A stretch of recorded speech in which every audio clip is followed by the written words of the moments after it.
Morning, Missy Thing. Good morning, Miss Doris. Alright, so I put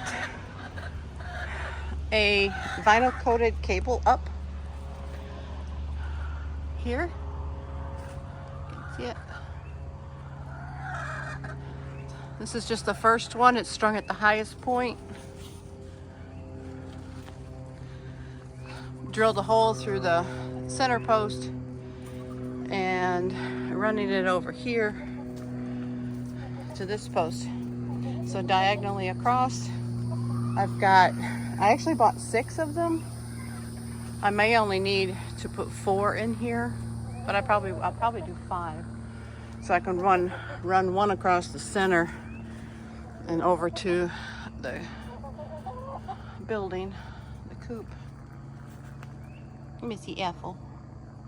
So anyway, the weight of the leaves, the weight of the branches, I've got several holes in here, so I'm going to be replacing this bird netting very soon, as soon as I get the rest of the cables up. The idea was to get the cables in place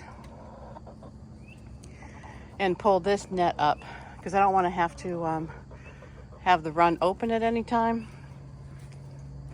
So I'm going to put the cables in place first and then put the new net over the old one and then cut the old one down from inside.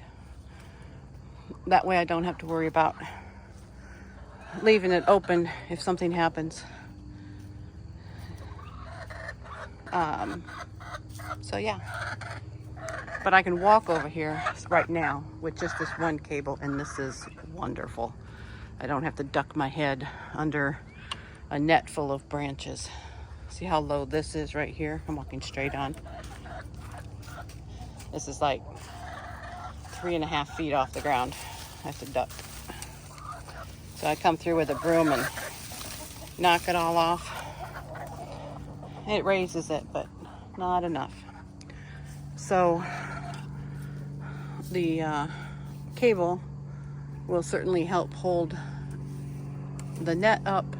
It'll help hold the net up and keep it from breaking, hopefully, if a tree branch falls, which is inevitable because they fall all the time, big ones. So yeah, and it'll keep stuff away from my coop cam. All right, let me adjust the coop cam.